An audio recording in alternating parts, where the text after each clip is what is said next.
Howdy folks, and welcome back to World of Warships with Rear Admiral Jingles, and I have a pretty impressive replay for you today, submitted by Lupez in the North Carolina American Tier 8 battleship. Now this is a ranked battle, that's why you can only see 7 players on each team, and this particular replay is all about the teamwork, which is quite remarkable when you consider that these are ranked battles and not team battles.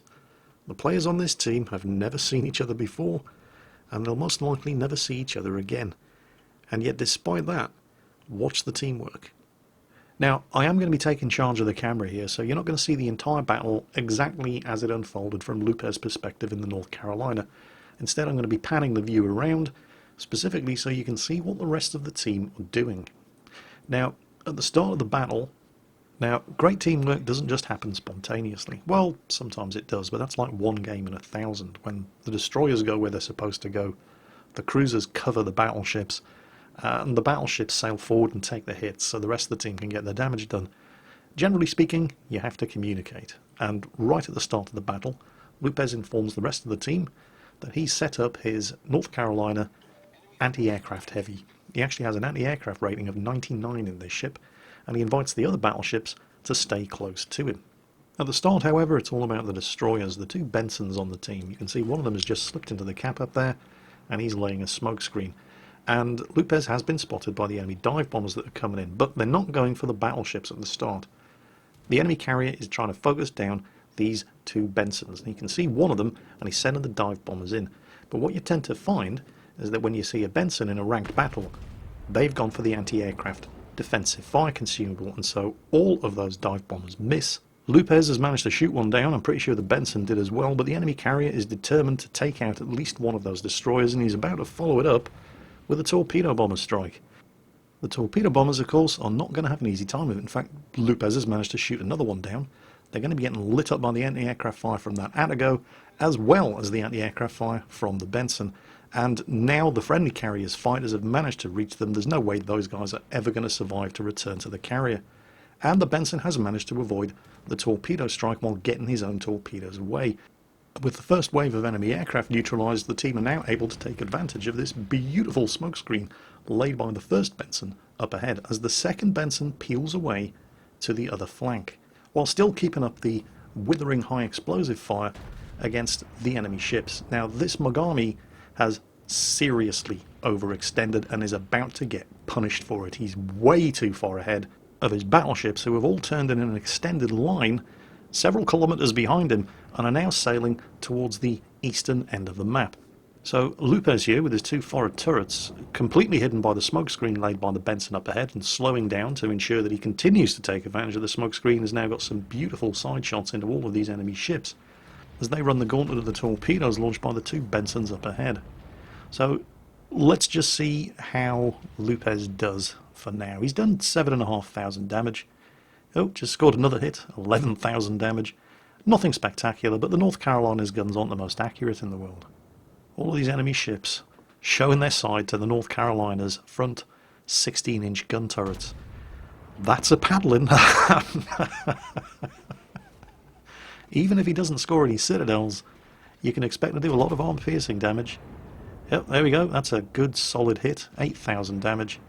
Now the smokescreen is starting to dissipate, and here come the next wave of enemy aircraft.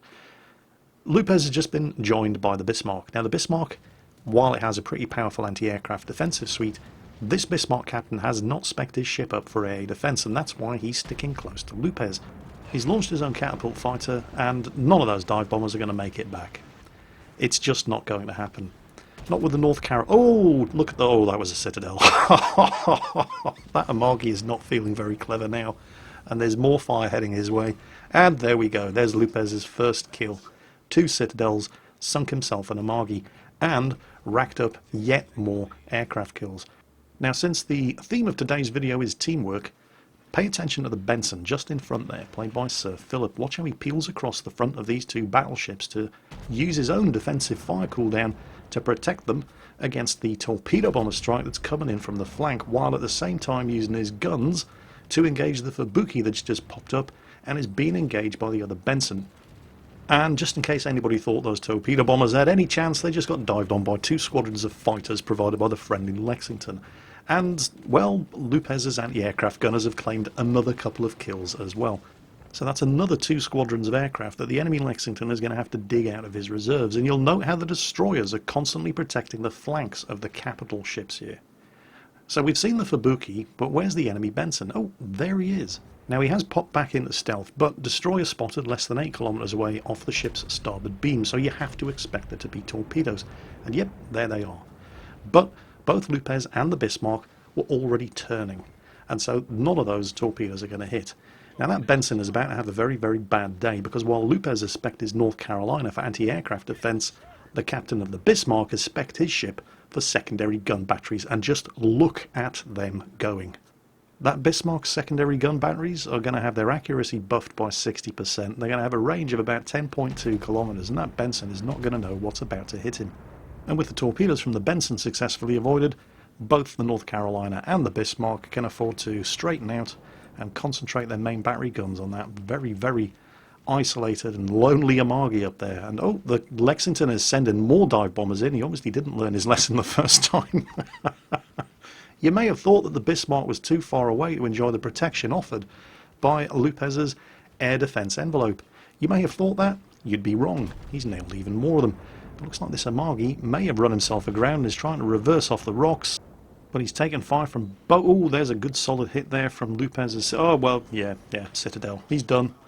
Lopez's second confirmed kill.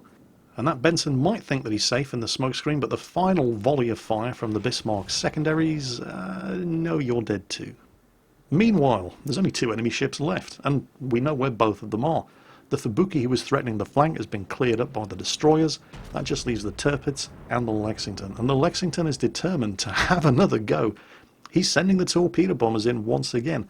But this time he's sending his fighters in first. Now, the fighters are going to go for the catapult fighter launched by the Bismarck and take that down. But here comes the friendly combat air patrol from the friendly Lexington. And they're diving straight onto the fighters. The torpedo bombers, they're not even getting closer than 6 kilometers. And they're already getting shot down by Lopez's anti-aircraft guns. I mean, talk about getting shut down good and hard. There we go. There's just, no, it's not going to happen. The enemy carrier never had a chance from the start. The combination of the Benson destroyers using the defensive fire consumable, the ridiculous anti-aircraft rating of this AA-spec North Carolina, the not inconsiderable anti-aircraft rating of the Bismarck, the fact that everybody stuck together and used their cooldowns and defensive capabilities to assist each other, and the combat air patrol provided by the friendly carrier just meant that that enemy carrier had no chance from the start of this match. And now the Bensons have him spotted. They're closing in after having dealt with a Fubuki. Oh, there's a 21, not a Citadel, just some good solid armor-piercing hits on the Tirpitz up there, 21,000 damage. The enemy Lexington is spotted. He's got 1 destroyer shooting at him, another destroyer moving in for a torpedo attack. He is done. There is nothing he can do. There's the first torpedo hit, there's the second torpedo hit, there's the third torpedo hit. They're going to finish him off with the guns, and he is out of here. That, of course, means that those enemy aircraft, they're now operating without orders. So, oh, another massive hit on the Tirpitz, 16,000 damage. There's 114,000 damage done in total, and the high caliber award for Lopez. And now he's just farming more kills on the enemy fighters. And this match is all but done. The best that Tirpitz can do now is just to hope to escape alive, because look at the difference in the scores. I mean, they haven't managed to sink a single enemy ship, and the Tirpitz is the last one standing. The team controlled both cap points. Oh, he's been spotted by the destroyers again. He's going to be burning very, very soon.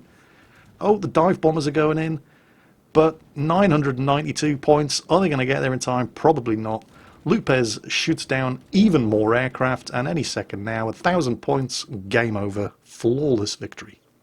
This is what multiplayer games are supposed to be about, but so very rarely are. Those moments when the team just come together and actually work as a team.